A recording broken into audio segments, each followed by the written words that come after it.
Greetings, YouTubians, and welcome back to Wayne Sharp World, where today we are going to take a look at a special edition Kizer. And earlier this year, when the first version of this knife released, I said this was one of the best drops ever for Kizer, and I still stand by that, and I still love this knife, and I'm happy to see more versions. But I'm kind of sad it's not the version I was hoping for, and I'll explain that to you guys when we get deeper into this. But it is still an amazing version nonetheless. Repping those Star Wars themes here, we are looking at the Kizer Fooid Sith Edition. Now, before I go any further into this review, I want to thank you guys for tuning in today. If you like what you see, do me a huge favor, hit that subscribe button, follow along, and I will continue to bring you the content. Now, let's take a look at some overall specs on this knife right here. We have an overall length of 7.13 inches, a blade length of 3.13 inches, and a blade thickness at 125 thousandths. Different steel on this guy this time. We are looking at L-Max for the blade steel, which is very nice and very premium and very, very good for EDC. We have that drop point style blade. Some may call it a clip point or harpoon. I don't know. You guys tell me, what is the actual classification of this blade shape? I've actually seen it listed as different things on other websites, so I went with a drop point because the point kind of drops down. Flat grind for the blade grind with a handle length of 4 inches. Handle material, so good here. We have black and titanium with red dark matter fat carbon, and it is really bringing out the Sith vibes in this folder here, looking really good.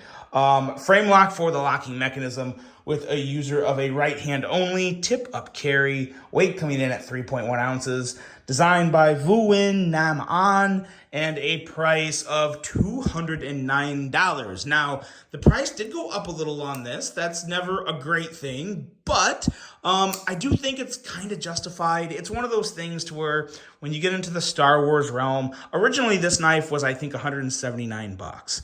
Now it's $209, and I'm not 100% sure on this, but I'm willing to bet that all has to do with paying the Star Wars royalty for claiming, kind of the Star Wars vibes, the Sith stuff, the symbols, all that stuff.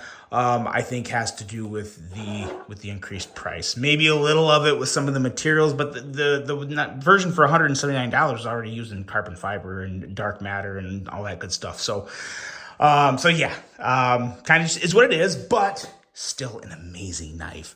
I am not lying when I said this is one of my favorite knives of the year so far, and we are just about fully halfway through the year, and this remains one of my favorite knives for the year, especially at a knife, at a blade length around that 3 inches, 3.13 inches to be exact.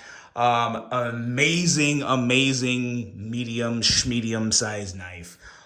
Just has all of the design aesthetics going on, and I love the black and red and that little bit. This is not a black blade. This is kind of like a very dark gray. It's just you notice a difference in color shading of the dark gray to the black. So really like that a lot.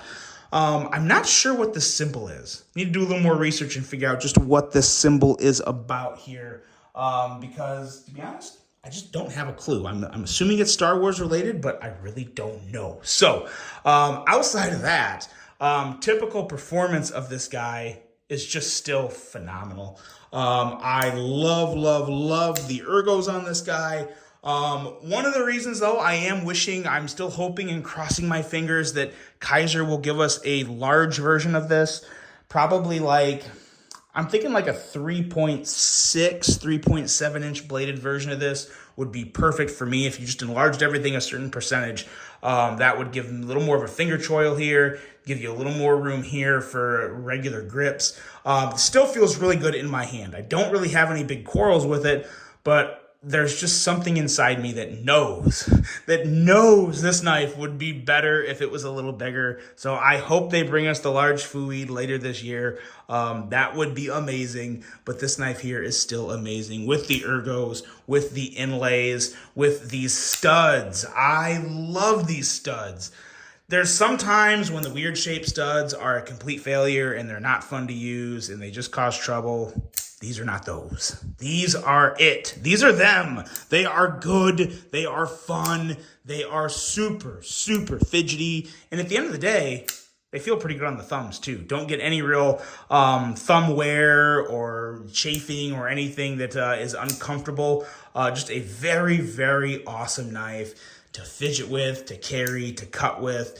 Very slicey blade with basically a full flat grind because the swedge actually comes negatively in here. It kind of goes, gets ground upwards. So very nice cutting geometry, very good looking knife.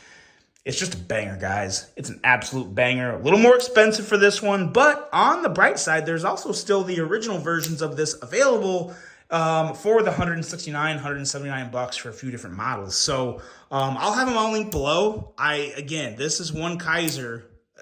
It's probably one of my top 3 Kizers. Actually, pretty easily one of my top 3 Kizers. Really, really love this guy.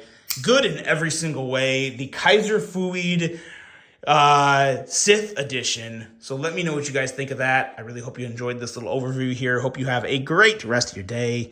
And until the next one, I'm out.